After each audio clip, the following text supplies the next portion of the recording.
Bonjour à tous, je m'appelle Aurélio Gauthier, je suis étudiant donc en 5e année à l'IPAC Business School et cette année donc, je me suis inscrit au Marathon de Paris qui a lieu donc, dans quelques jours.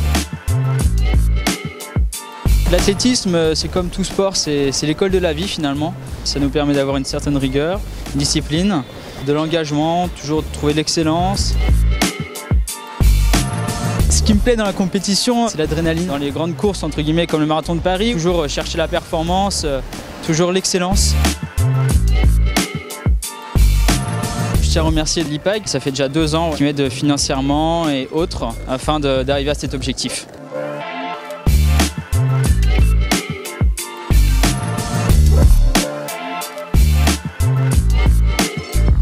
Une fois l'entraînement terminé, j'enlève ma casquette de sportif et il est l'heure d'aller en cours, d'aller à mon alternance et de mettre ma tenue d'homme d'affaires et de concilier les deux. C'est ce qui m'éclate en fait, c'est ce qui me rend vivant.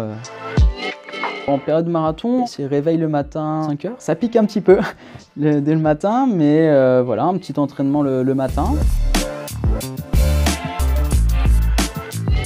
Ensuite, journée classique, entre guillemets, une journée de cours. Puis le soir, en rentrant, rebelote. Un autre entraînement. En général, 2 entraînements par jour, une vingtaine de kilomètres par jour. Maintenant, ce qui concerne la course, c'était un pur moment de plaisir. De plaisir, mais de souffrance également. Parce que c'est pas facile. Dès le départ, je sentais que j'étais pas au mieux, je sais pas, psychologiquement, il y avait quelque chose qui allait pas, mais j'ai tenu, j'avais mon objectif en tête. C'est vrai que les derniers kilomètres, le corps n'y est plus, hein. C'est que le mental qui prend le dessus. Et on voit cette ligne d'arrivée, et cette foule qui t'encourage, qui te sent surhumain, même si t'es au bout de...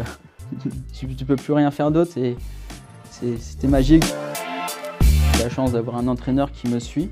Il m'a entraîné pour arriver à ce temps-là, qui était de 2 h 35. Finalement, je fais 2 h 34. Je termine 82e. Objectif réussi. Ayant commencé il y a 2 ans, la course à pied, juste au début en faisant des petits footings, une demi-heure, 1 heure, je me suis tout de suite lancé le défi de courir un marathon. C'est vrai que ça peut paraître un petit peu fou de se lancer tout de suite à courir un marathon, mais ayant un petit passé dans le vélo, j'avais finalement entre guillemets le physique pour, donc j'ai pas hésité, je me suis inscrit et j'ai couru donc mon premier marathon, c'était ma première vraie compétition. Un petit moment clé dans ma petite carrière en course à pied, c'était l'année dernière. J'ai pris mes valises et je suis parti au Kenya. Il faut savoir que c'est la Mecque, on va dire, de la course à pied. C'est là où s'entraînent et vivent les meilleurs athlètes mondiaux. Je suis allé un mois, donc tout seul, pour voir comment ils s'entraînent et puis pouvoir vivre comme eux. Et c'était une expérience magique, que ce soit donc, humainement et également sportivement. C'était beau. Ce qui m'a le plus marqué, c'est quand tu vois ces petits-enfants qui ont entre 5 et 10 ans, ils courent à côté de toi avec le sourire, ils sont heureux et c'est magique. C'est des moments qui sont très forts. Je tiens à remercier grandement l'IPAG qui me suit depuis maintenant 2 ans. Et après, j'ai la chance d'avoir de nombreux partenaires qui me suivent également au quotidien, qui sont donc ASICS et Run, qui sont 2 entreprises importantes dans le monde du running.